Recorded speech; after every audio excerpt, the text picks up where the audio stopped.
انجیل اس کا 18واں باب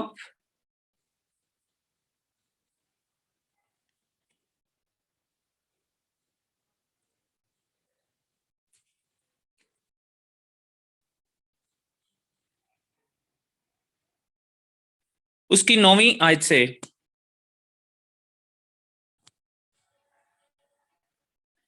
مقدس لوکا کے انجیل اس کا 18واں باب اس کی 9 سے 14 آیت تک۔ آپ میں سے کوئی بھی اسے پڑھ دے۔ پھر اس نے باتوں کے حق میں جو اپنے پر بھروسہ رکھتے تھے کہ ہم راست باز ہیں اور دوسروں کو ناچیز جانتے تھے، یہ تمثیل کہی کہ 2 شخص ہیکل میں دعا کرنے گئے، ایک فریسی دوسرا محصل۔ فریسی کھڑا ہو کر اپنے جی میں یوں دعا کرنے لگا کہ اے خدا، میں تیرا شکر کرتا ہوں کہ میں باقی آدمیوں کی طرح جو لٹیرے، ظالم، زناکار ہیں یا اس محصل کی مانند نہیں ہوں۔ میں ہفتہ میں 2 بار روزہ رکھتا اور اپنی ساری آمدنی پر دا یکی دیتا ہوں۔ مگر اس محصل نے دور کھڑے ہو کر اتنا بھی نہ چاہا کہ آسمان کی طرف آنکھ اٹھائے، بلکہ چھاتی پیٹ پیٹ کر کہتا تھا کہ اے خدا، مجھ گناہگار پر رحم کر۔ میں تم سے سچ کہتا ہوں کہ یہ شخص دوسرے کی نسبت راست باز ٹھہر کر اپنے گھر گیا، کیونکہ جو کوئی اپنے آپ کو بڑا بنائے گا وہ چھوٹا کیا جائے گا، اور جو اپنے آپ کو چھوٹا بنائے گا وہ بڑا کیا جائے گا۔ پاک کلام کے پڑھے اور سنے جانے پر خداوند کی برکت ہو۔ خداوند تیرا شکر ہو۔ آئیں چند لمحوں کی خاموشی میں اپنی آنکھوں کو بند کریں گے، اپنے سروں کو جھکائیں گے اور آج کے کلام کے لیے خدا سے دعا کریں گے کہ خداوند آج اپنے کلام کو ہم میں سے ہر ایک پر کھولے اور اپنی پاک مرضی ہم پر ظاہر کرے اور اس کلام کو سمجھنے اور اس پر عمل کرنے کی توفیق عطا کرے۔ آسمانی باپ تیرا شکر کرتا ہوں آج کے اس خوبصورت وقت کے لیے خداوند، جب خداوند دنیا بھر سے تیرے بیٹے اور بیٹیاں خداوند آج یکجا ہیں کہ تیرے پاک نام کو دھن باد کہیں، تیرے پاک نام کی مدح سرائی کریں، کیونکہ تیرا پاک نام تعریف اور تمجید کے لائق ہے۔ خداوند شکر بجا لاتا ہوں اس گھڑی اس وقت کے لیے جب تیرا پاک کلام ہم ایک دوسرے سے شیئر کرنے کو ہیں، اسے سمجھنے کو ہیں، ساری ریسٹرکشن کے لیے، ساری کمیونیکیشن کی رکاوٹ کے لیے جو رہی، اور خداوند تو نے وقت پر اس ساری ریسٹرکشن کو دور کیا، ساری رکاوٹ کو دور کیا، شیطان اور اس کی ساری چالاکیوں کو تو نے اپنے پاؤں کے نیچے باندھ دیا، اور خداوند اپنے کلام کو خداوند سننے کی اور سنانے کی توفیق عطا کی۔ تیرا شکر کرتے ہیں خداوند۔ اب ہم تجھ سے دعا گو ہیں خداوند کہ آپ کا پاک کلام ہماری زندگیوں کے لیے 30 نہیں، 60 نہیں، بلکہ 100 گنا پھیلانے کا سبب ہو، یسوع مسیح ہمارے خداوند کے وسیلہ سے، آمین آمین۔ عزیز بھائی اور بہنوں، آج کے انجیل مقدس پر اگر غور کریں تو خداوند یسوع مسیح 2 اشخاص کی تمثیل، ان کے کردار، ان کے رویوں کا ذکر کرتے ہیں۔ اگر ہم ان دونوں کو دیکھیں تو اس میں سے ایک شخص جو ہے، اگر ہم اس کی دنیاوی زندگی کو دیکھیں تو ہمیں تمام کام شریعت کے مطابق کرتا ہوا وہ نظر آتا ہے۔ جب وہ کہتا ہے کہ میں دعا بھی کرتا ہوں، کیونکہ وہ دونوں شخص جو ہے وہ ہیکل میں دعا کرنے کے لیے ہی گئے تھے، تو وہ دعا بھی کرتا ہے، پھر وہ خدا کا شکر ادا بھی کرتا ہے، پھر وہ ان گناہوں سے جو شریعت کرنے سے منع کرتی ہے ان پر بھی عمل کرتا ہے۔ نہ وہ ظالم ہے، نہ وہ لٹیرا ہے، نہ وہ زناکار ہے، اور ہفتے میں 2 دفعہ روزہ بھی رکھتا ہے، اور اپنی ساری آمدنی میں سے 10 یکی بھی دیتا ہے۔ خدا کے گھر میں ہر مہینے اپنی آمدنی میں سے جو شریعتی طور پر حکم ہے وہ بھی بجا لاتا ہے۔ تو میرے عزیز بھائیوں اور بہنوں، اگر ہم غور کریں تو وہ شریعت کی ہر بات پر عمل کرتا ہوا نظر آتا ہے۔ پھر خداوند یسوع مسیح اس شخص کو ایک نمونے کے طور پر، ایک تمثیل کے طور پر کیوں بیان کرتے ہیں؟ آئیں آج اس پر غور کرتے ہیں کہ یہ ساری خوبیاں اس کے اندر تھیں، وہ شریعت کے مطابق سب باتوں پر عمل کر رہا تھا، پھر کیا باتیں تھیں جو خدا کو پسند نہیں آ رہی تھی؟ اس کے برعکس دوسرا شخص جب وہ دعا کرنے کے لیے گیا تو اس نے اتنا بھی نہ چاہا کہ آسمان کی طرف یا اپنی نظریں اٹھا کر اس پاک ترین مقام کی طرف بھی دیکھے، بلکہ اس نے اپنی چھاتی پیٹ پیٹ کر جو ہے وہ کہا کہ اے خداوند میں گناہگار ہوں، مجھ پر رحم کر۔ میرے عزیزو، پہلا شخص جو شریعت کی ہر بات پر عمل کر رہا ہے، 10 یکی بھی دے رہا ہے، روزے بھی رکھ رہا ہے ہفتے میں 2، کوئی شریعتی طور پر نہ لٹیرا ہے، نہ ظالم ہے، نہ وہ کسی کو نقصان پہنچا رہا ہے، وہ دعا کے لیے ہیکل میں بھی آیا ہوا ہے، لیکن پھر بھی میرے عزیزو، آج کا کلام جب ان دونوں شخصیت کی جو ہے وہ مقابلہ کرتا ہے یا دونوں کو سامنے رکھتا ہے تو پھر خدا کو اس شخص کی دعا پسند نہیں آتی، اس کے برعکس دوسرے شخص کی، جس نے چھاتی پیٹ پیٹ کر جو ہے وہ اپنے آپ کو گناہگار ثابت کرتا ہے، گناہگار سمجھتا ہے اور خدا سے رحم کی اپیل کرتا ہے، خدا کو اس کی دعا پسند آتی ہے۔ میرے عزیزو، اگر ہم غور کریں تو پہلا شخص جب دعا کرنے کے لیے ہیکل میں آتا ہے، ایک تو وہ فریسی ہے۔ فریسی ہمیشہ اپنے آپ کو جو ہے بہت دعاگو، بہت پاکیزہ، پاک اور صاف، دوسروں سے بہتر، دوسروں سے اچھا اور دوسروں سے جو ہے وہ خدا کے قریب سمجھتے ہیں۔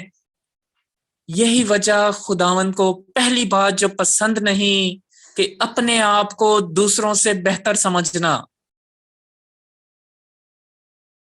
تو فریسی اس بات میں کہ وہ پڑھے لکھے شرع کے عالم ہیں اور خدا کے کلام کو پڑھتے ہیں، اس کو سمجھتے ہیں، تو وہ انسانی طور پر دوسروں سے اپنے آپ کو بہتر سمجھتے ہیں اور ہر بات میں ہمیشہ اپنے آپ کو بڑا کہتے رہتے ہیں، اسی لیے وہ فوراً خداوند کا شکر ادا کرتا ہے۔ لیکن کیسے؟ خداوند کا شکر ادا تو کرتا ہے کہ خدا میں تیرا شکر کرتا ہوں کہ میں باقی آدمیوں کی طرح جو لٹیرے، ظالم اور زناکار ہیں، میں ان جیسا نہیں۔ یہ ہے اس شخص کی شکر گزاری کہ اے خداوند میں دوسروں کی طرح نہیں جو میں ظلم کروں، میں لٹیرا بن جاؤں یا میں زنا کروں۔ وہ اپنے آپ کو کمپیئر کرتا ہے دوسروں سے اور خدا کو ثابت کرتا ہے کہ میں دوسروں سے بہتر ہوں، اپنے آپ کو خدا کے سامنے دوسروں سے بہتر طور پر پیش کرتا ہے۔ پہلی اس کے اندر یہ شکر گزاری وہ کر رہا ہے، لیکن خدا کو یہ شکر گزاری پسند نہیں آتی جب ہم کمپیئر کرتے ہیں اپنے آپ کو دوسروں سے، اپنے آپ کو بہتر سمجھتے ہیں، جس طرح یہ پہلا شخص اپنے آپ کو بہتر سمجھ رہا تھا دوسرے شخص سے، اور پھر وہ ساری چیزیں گنواتا ہے کہ میں روزے بھی رکھتا ہوں, میں دہ یقی بھی دیتا ہوں, لیکن پہلی بات ہی جو خدا کو پسند نہیں آئی کہ اس نے سب کچھ کیا لیکن کہیں بھی اپنے آپ کو گناہ گار نہ سمجھا, نہ خدا کے سامنے گناہ گار بن کر آیا.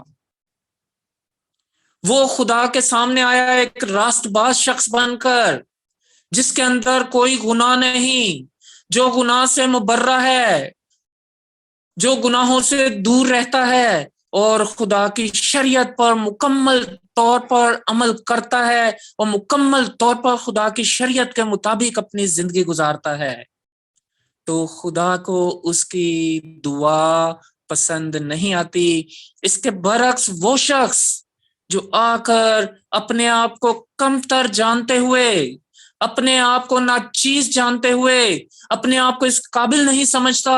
کہ میں پاک و پوتر خدا کی طرف نظر بھی اٹھاؤں, اس کے پاک ترین مقام کی طرف اپنی نظر بھی اٹھاؤں, ہیکل کے پردہ کی طرف اپنی نظر بھی اٹھاؤں, بلکہ وہ دور ہی سے اپنی چھاتی پیٹتا ہے اور خدا سے رحم کی اپیل کرتا ہے کہ اے خدا,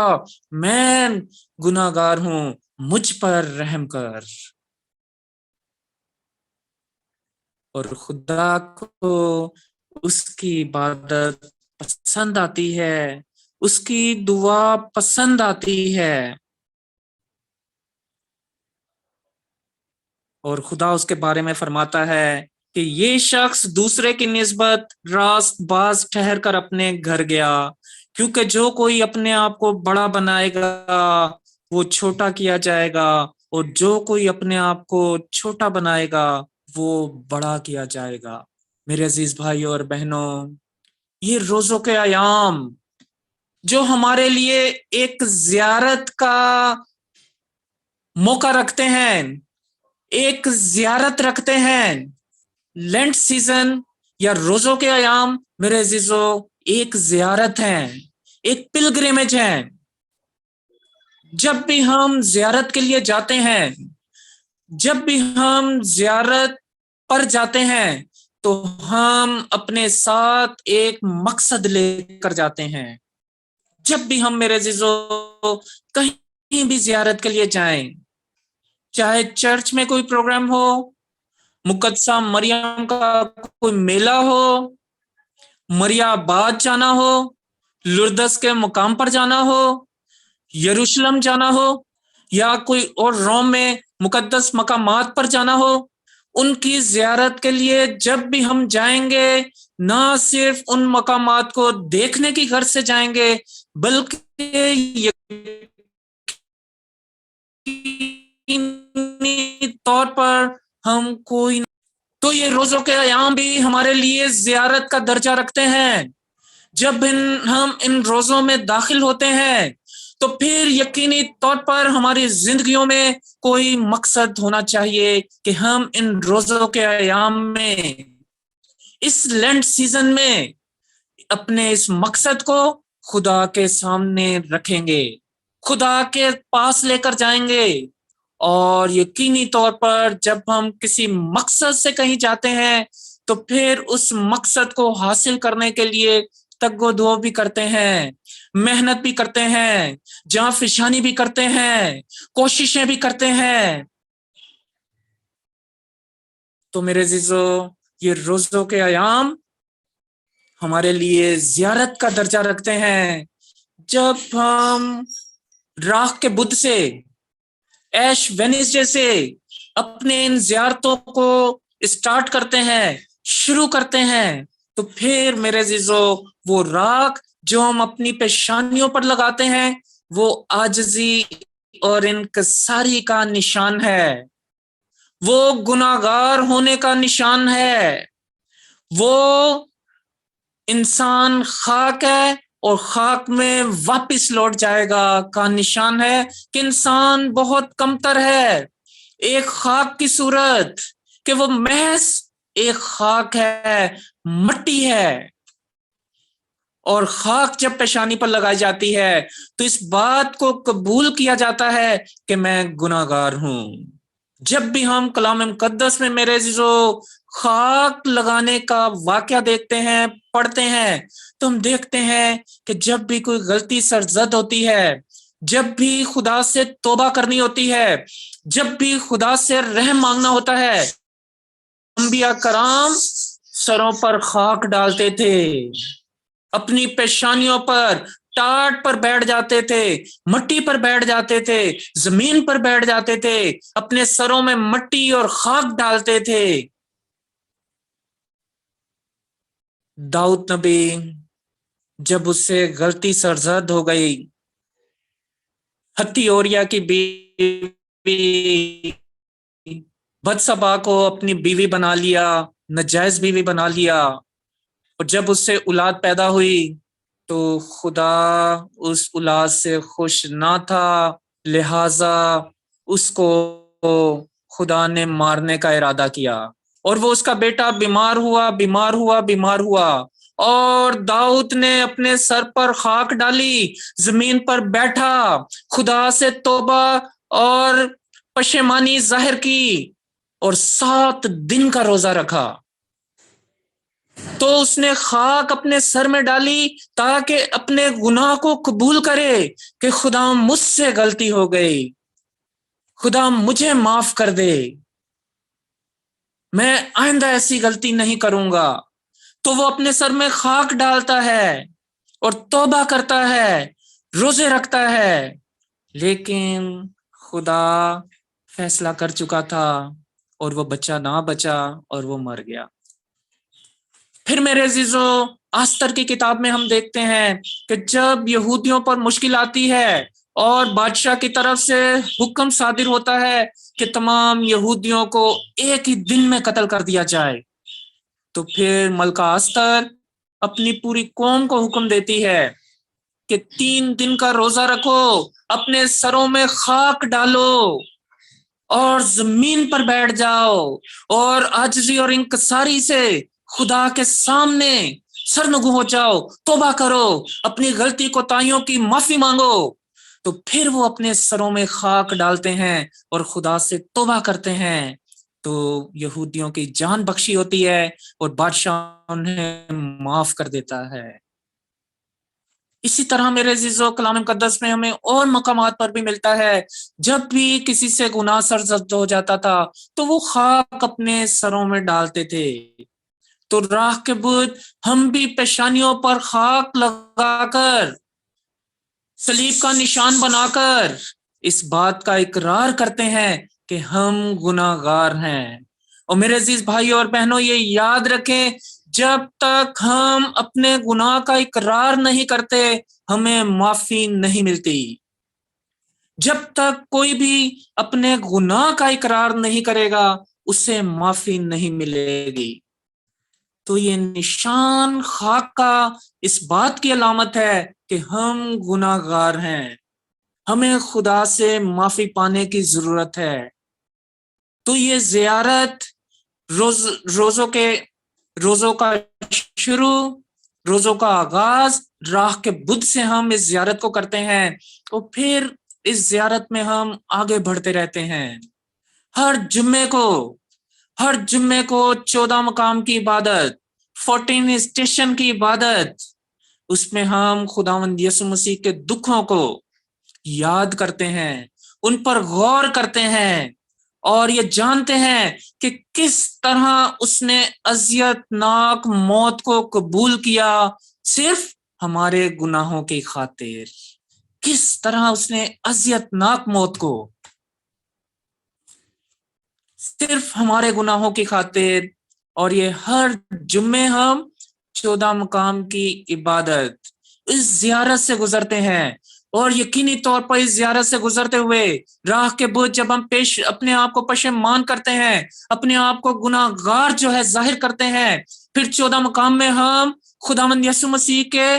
دکھوں پر غور کرتے ہیں، اس کے سارے 14 سٹیشن جس طرح وہ پکڑا گیا اور صلیب پر جان دے دی، سارے واقعات کو ہم 14 سٹیشن میں یاد کرتے ہیں۔ پھر میرے عزیزو آگے بڑھ کر کھجوروں کا اتوار،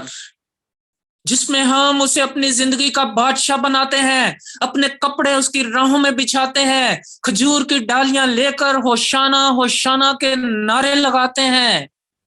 پھر اس زیارت کے دن ہم یسوع بادشاہ کو اپنی زندگی کا بادشاہ بناتے ہیں اور ہولی ویک میں داخل ہو جاتے ہیں، پاک ہفتے کا آغاز ہو جاتا ہے۔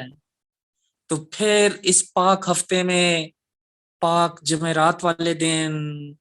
خداوند یسوع مسیح کے آخری کھانے کی یاد،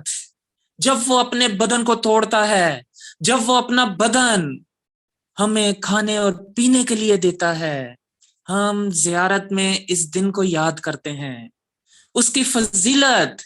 اس کے پاک اور بدن اور خون کو حاصل کرتے ہیں۔ پھر ہم شاگردوں کے پاؤں دھو کر، ایک دوسرے کے پاؤں دھو کر اس بات کو ظاہر کرتے ہیں کہ ہم دوسروں سے چھوٹے ہیں، ہم دوسروں سے کمتر ہیں، ہم اس لائق ہیں کہ دوسروں کے پاؤں دھوئیں، جھک کر ان کے پاؤں دھوتے ہیں۔ تو میرے عزیزو، یہ زیارت پھر آگے بڑھتے ہوئے پاک جمعے میں داخل ہوتی ہے، جب ہم خداوند یسوع مسیح کے موت کے دن کو، جس دن وہ اس دنیا سے کو پورا کیا اور صلیب پر اپنی جان دی، ہم پاک جمعے کی زیارت میں ان سارے واقعات کو یاد کرتے ہیں اور اس دن کی فضیلت کو حاصل کرتے ہیں۔ پھر میرے عزیزو، ہم ہفتے والے دن رات کی عبادت میں جی اٹھے یسوع مسیح کی خوشی میں، اس کی حقیقی پاشکا میں شامل ہوتے ہیں، اور ایسٹر جس طرح ہم نے خوشی سے اس کی تیاری کی ہوتی ہے سیلیبریٹ کرتے ہیں۔ تو یہ لینٹ سیزن میرے عزیزو، یہ روزوں کے ایام میرے عزیزو، یہ ہمارے لیے ایک زیارت کا درجہ رکھتے ہیں کہ ہم ایک مقصد لے کر جب اس زیارت میں آتے ہیں تو پھر اس مقصد کو پانے کی جستجو ہمارے اندر رہتی ہے۔ کوئی بھی مقصد ہو، کوئی بھی ہماری خواہش ہو، کوئی بھی ہماری ضرورت ہو، جس مقصد کو لے کر ہم ان روزوں میں داخل ہوتے ہیں، پھر ہر دن روزہ رکھتے ہوئے اس مقصد کو ہم اپنے سامنے رکھتے ہیں، اور پھر کوئی ایسی وجہ نہیں کہ جب ہم یہ مقصد کو لے کر 40 دنوں تک اپنے ساتھ ساتھ رکھتے ہیں، خدا کے سامنے رکھتے ہیں اور اپنے آپ کو خدا کے سامنے گناہ گار ثابت کرتے ہیں، خدا سے رحم کی اپیل کرتے ہیں، اس سے رحم مانگتے ہیں، تو پھر یقینی طور پر خداوند ہماری ان عبادات کو قبول کرتا ہے، جس طرح آج اس نے اس شخص کی عبادت کو قبول کیا اور اس نے کہا کہ یہ شخص دوسرے کی نسبت راست باز ٹھہر کر اپنے گھر گیا، کیونکہ جو کوئی اپنے آپ کو چھوٹا بنائے گا بڑا کیا جائے گا، اور جو بڑا بنائے گا وہ چھوٹا کیا جائے گا۔ میرے عزیز بھائیوں اور بہنوں، یہ روزوں کے ایام ہمارے لیے معافی پانے کا ایک سنہری موقع ہے، کیونکہ ہم سب گناہ گار ہیں میرے عزیزو، چھوٹے چھوٹے گناہ۔ ہم پہلے شخص کی مثال آج کے انجیل مقدس میں ہمارے سامنے ہے، جو دعا کرنے ہیکل میں بھی آیا، وہ دعا بھی کرنے آتا ہے، خدا کی شکر گزاری بھی کرتا ہے، دہ یکی بھی دیتا ہے، شریعتی طور پر کوئی گناہ بھی نہیں کرتا، لیکن پھر بھی اس کے اندر گناہ موجود ہے، اس کی سخت دلی، اس کا بڑا پن کہ وہ اپنے آپ کو دوسروں سے بہتر سمجھتا ہے، یہ بھی ہمارا گناہ ہے جو ہمیں خدا سے دور رکھتا ہے۔ تو میرے عزیزو، یہ روزوں کے ایام ہمیں خدا سے معافی پانے کے لیے، کیونکہ میرے عزیزو، یہ شخص جو پہلا شخص ہے، اس کو انر ہیلنگ کی ضرورت ہے۔ یہ جسمانی طور پر تو بہت پاک صاف ہے، یہ جسمانی طور پر تو بہت تر و تازہ ہے، دوسروں کو دیکھنے میں یہ بہت دعاگو ہے، دوسروں کو دیکھنے میں بہت نیک شخص ہے، دوسروں کے دیکھنے میں یہ خدا کے بہت قریب ہے، لیکن حقیقی طور پر یہ جسمانی طور پر تو بہت تندرست ہے، لیکن اس کی روح کمزور ہے، جو خدا سے دور ہے، جو خدا کے لائق نہیں۔ اور میرے عزیزو یاد رکھیں، کبھی بھی جسم روح کو نہیں بچا سکتا، کبھی بھی جسم روح کو نہیں بچا سکتا، بلکہ ہمیشہ روح ہی جسم کو بچاتی ہے۔ خداوند یسوع مسیح کو شیطان نے کہا، جب آزمائش اس نے 40 دن کے روزے رکھے تو اس کو پتا تھا کہ یہ بھوکا ہے، اس کو بھوک لگی ہوگی، تو اس نے اسی طرح کی آزمائش اس کے سامنے ڈال دی کہ اگر تو خدا کا بیٹا ہے، متی 4 باب اس کی 2 آیت، اگر تو خدا کا بیٹا ہے تو ان پتھروں کو کہہ کے روٹیاں بن جائیں۔ میرے عزیزو خداوند یسوع مسیح نے کیا اسے جواب دیا؟ کیونکہ خداوند یسوع مسیح اس وقت جسمانی طور پر شاید ویک ہو، کیونکہ 40 دن تک اس نے کچھ نہ کھایا پیا تھا، جسمانی طور پر وہ یقینی طور پر کمزور ہوگا، لیکن روزے کی نسبت سے، روزہ رکھنے کی وجہ سے، جب بھی ہم میرے عزیزو روزہ رکھتے ہیں تو ہمیں خدا کا خوف ہمیشہ روزے کے دوران رہتا ہے، چاہے ہمارا روزہ 24 گھنٹے کا ہو، چاہے 16 گھنٹے کا ہو، چاہے 12 گھنٹے کا ہو، چاہے 8 گھنٹے کا ہو، اس دوران خدا کا خوف، خدا کی قربت ہمارے ساتھ رہتی ہے، اور خدا کی قربت کی وجہ سے، خدا کے خوف کی وجہ سے ہماری روح مستحکم رہتی ہے۔ روزے کی یہ فضیلت ہے کہ اس میں جسم میڈیکلی طور پر تھوڑا سا جو ہے وہ ویک ہوتا ہے، تھوڑا سا کمزور پڑ جاتا ہے، لیکن روحانی طور پر خدا کے ساتھ روزے کی نسبت سے ہمارا رشتہ مضبوط ہو جاتا ہے، اور روزے کے دوران خدا کی فضیلت، خدا کی قربت ہمیشہ ہمارے ساتھ رہتی ہے، اور ڈیورنگ روزہ تمام وقت ہمیں خدا کی حضوری کا احساس رہتا ہے، اور اس احساس کی وجہ سے ہماری روح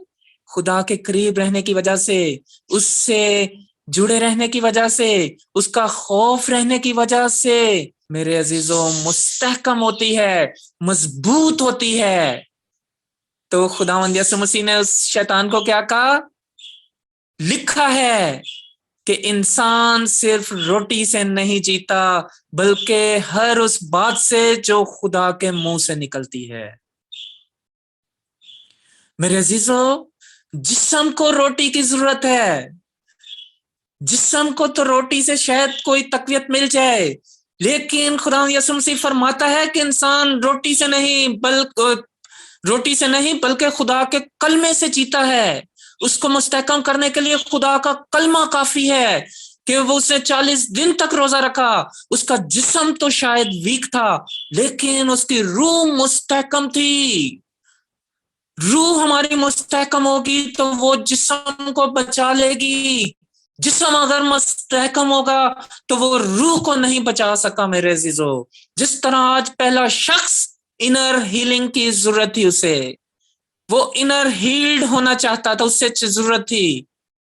دوسرا شخص شاید جسمانی طور پر اتنا وہ نہیں تھا، لیکن وہ انر ہیلڈ تھا، وہ خدا کو، اس کی آواز کو، اس کی مرضی کو جانتا تھا۔ دوسرا شخص خدا کی مرضی کو جانتا تھا، لیکن پہلا شخص صرف دنیا کو دکھانے کے لیے سب کچھ کرتا تھا۔ تو میرے عزیزو، ہماری روح جب ہم گناہ کرتے ہیں، چھوٹے چھوٹے گناہ، بڑے گناہ کی میں بات نہیں کرتا، چھوٹے چھوٹے گناہ جب بھی ہم کرتے ہیں تو ہماری روح رنجیدہ ہوتی ہے، ہماری روح داغدار ہوتی ہے، ہماری روح میلی ہوتی ہے۔ جب ہم گناہ کرتے ہیں تو جسم کے ساتھ ساتھ جسم تو ہم نہا دھو کے پاک صاف ہو جاتے ہیں، لیکن ہماری روح میلی ہوتی رہتی ہے، اور اس کی میل توبہ سے، اطراف سے ہی جا سکتی ہے۔ اس کی میل کسی دوائی سے،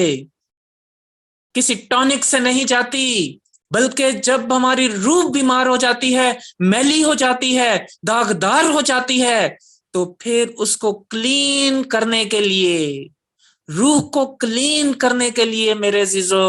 توبہ کی ضرورت ہے۔ وہ گناہ کے دبے ہماری روح پر نقش ہو جاتے ہیں، تو پھر ہمیں توبہ کی ضرورت ہوتی ہے۔ تو میرے عزیزو، ہم سب گناہگار ہیں، جانے انجانے میں گناہ کرتے رہتے ہیں، چھوٹے گناہ، بڑے گناہ۔ جسمانی طور پر تو ہم نہا دھو کے پاک اور صاف ہو جاتے ہیں،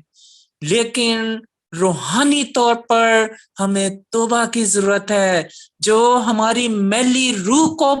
پاک کر سکے، جو ہماری میلی روح کو صاف کر سکے۔ یہی میرے عزیزو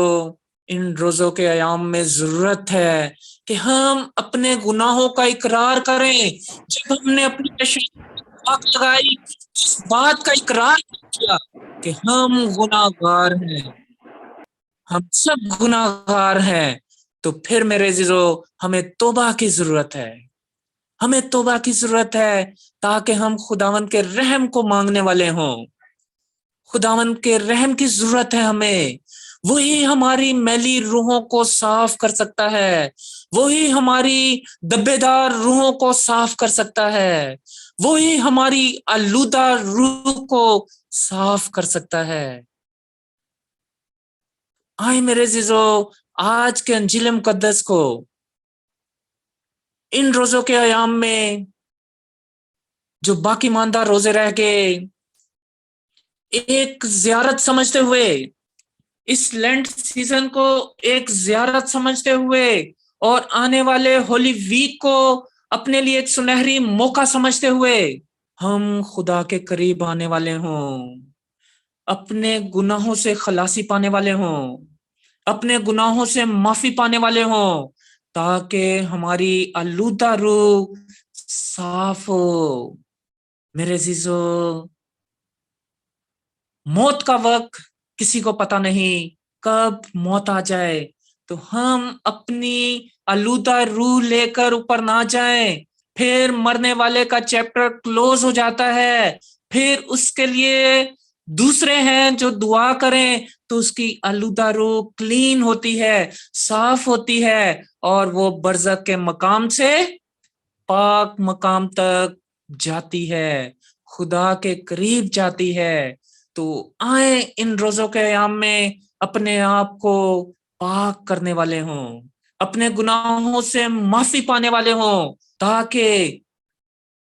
یہ آنے والا پاشکا ہم حقیقی طور پر اس پاشکا کو اپنے دل اور روح کی صفائی کے ساتھ،